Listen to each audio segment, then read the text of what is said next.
انم آج ایک بار پھر سے اسی راستے سے گزر رہی تھی، جلے ہوئے ہاتھ پر ٹوتھ پیسٹ لگائے۔ وہ آگے آگے چل رہی تھی جبکہ اس کا بھائی بیگ دائیں کندھے پر ڈالے احسن اس کے پیچھے پیچھے چل رہا تھا۔ یوں ہی چلتے چلتے وہ دونوں ایک دوسرے سے باتیں بھی کر رہے تھے۔ ہوٹل کے قریب پہنچتے ہی انم نے دور سے ہی ایک جھلک حماد کو دیکھا تھا، جو اپنے دوستوں کے ساتھ باتوں میں مصروف تھا۔ اس نے ابھی تک انم کو نہیں دیکھا تھا۔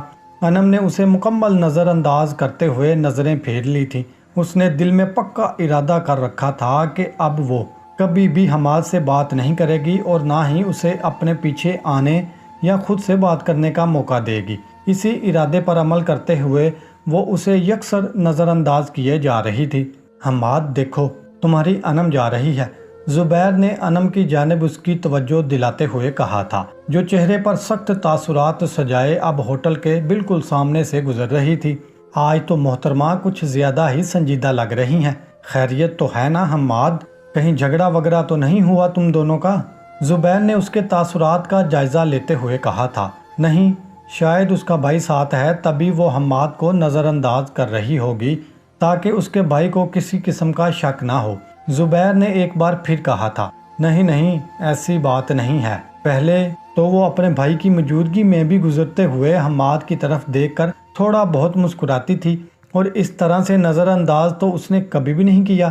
حماد کو چاہے اس کے ساتھ اس کا بھائی بھی کیوں نہ ہو، مجھے تو دال میں کچھ کالا لگتا ہے، ارحم نے پرتجسس انداز میں کہا تھا، جس پر بائک کی چابی کو انگلی پر گھماتے حماد کے لبوں پر خباثت بڑی مسکراہٹ رینگی تھی۔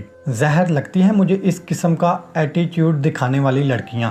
اچھے سے جانتا ہوں میں ایسی لڑکیوں کو، دال میں کچھ کالا والا نہیں ہے، اصل میں یہ سب ڈرامے بازیاں ہیں ان کی۔ چند دن بات کرنے کے بعد یہ لڑکیاں ایسے ہی سر پر ناچنے لگتی ہیں، مگر ان کو سیدھا کرنا اچھے سے جانتا ہوں۔ میں ایسا سبق سکھاؤں گا کہ ساری زندگی یاد رکھے گی۔ اب یہ کہے گی کہ مجھے میسج مت کرو، مجھے فون مت کرو، میں بات نہیں کرنا چاہتی، مجھے احساس ہو گیا ہے کہ میں غلط کر رہی تھی، وغیرہ وغیرہ۔ مگر دو پیار کے بول بولوں گا تو سیکنڈز میں میری ہاں میں ہاں ملائے گی، اور پھر جب غیر لڑکوں سے عشق اور محبت کی باتیں کرتی ہیں تب ایسی لڑکیوں کو اپنے ماں باپ کی عزت کا خیال نہیں ہوتا۔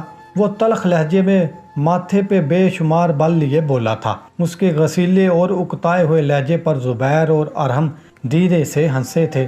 ویسے یہ تو بتاؤ تم ایسا کیا کہو گے کہ یہ لڑکی لائن پر آ جائے گی؟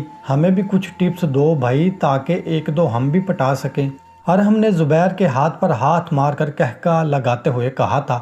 اس کی بات پر حماد جو پرسکون انداز میں کرسی کی پشت سے ٹیک لگا کر بیٹھا تھا، مسکراتے ہوئے سیدھا ہوا اور پھر رازدانہ انداز میں بولتے ہوئے ارحم اور زبیر کو قریب آنے کا اشارہ کیا تھا، جس پر وہ دونوں پرتجسس انداز میں اس کے قریب ہوئے تھے۔ اب میں تم دونوں کو بتاتا ہوں کہ لڑکیوں کو کیسے اپنی طرف مائل کیا جاتا ہے، اور اس کے لیے دو چیزیں ہیں، ایک اٹینشن توجہ اور دوسری شادی کے جھوٹے وعدے۔ اتنا بتانے کے بعد وہ فخریہ انداز میں پیچھے ہوتے ہوئے ٹانگ بر ٹانگ رکھ کر بیٹھ گیا تھا۔ اچھا بس اتنا ہی؟ زبیر کی آواز سنائی دی تھی۔ ہاں بھائی، بس صرف اتنا ہی کہ انہیں وقت اور توجہ دو گے تو وہ تمہاری طرف کھینچی چلی آئیں گی، اور پھر دوسری بات یہ کہ لڑکیوں کے دل میں یہی ایک ڈر ہوتا ہے کہ کہیں یہ انسان مجھے دھوکہ تو نہیں دے رہا، تو اس کے لیے ضروری یہ ہے کہ وقتاً فوقتاً اس لڑکی سے شادی کے عہد و پیمان کیا کرو۔ حماد نے ایک آنکھ دباتے ہوئے کہا تھا، اور اگر وہی لڑکی شادی کے لیے بہت زیادہ فورس کرے اور تمہارا اس سے شادی کا ارادہ بالکل بھی نہ ہو تو پھر کیا کیا جائے؟ ارحم نے لبوں پر انگلی رکھتے ہوئے پرسوچ انداز میں پوچھا تھا۔ بہت آسان حل ہے اس کے لیے بھی۔ میں تم دونوں کو کچھ ایسے جملے بتاتا ہوں جن کو بول کر تم دونوں جس لڑکی سے اکتا جاؤ تو ان سے بآسانی جان چھڑا سکتے ہو، اور وہ یہ ہیں کہ یا تو اس لڑکی سے کہو کہ تمہارے ماں باپ نہیں مان رہے، یا پھر کہو کہ تمہارے خاندان میں کاسٹ سے باہر شادی نہیں کرتے اور اسی لیے تمہارے گھر والے بھی نہیں مان رہے، اور یا پھر یہ کہہ کر معذرت کر دو کہ تمہاری منگنی بچپن میں ہی تمہاری خالہ زاد، پھپھو زاد یا چچا زاد سے ہو چکی ہے، اور اب تمہارے گھر والے تمہاری زبردستی شادی اس کے ساتھ کروا رہے ہیں، جس پر تم راضی تو نہیں ہو مگر مجبوراً کرنی پڑ رہی ہے۔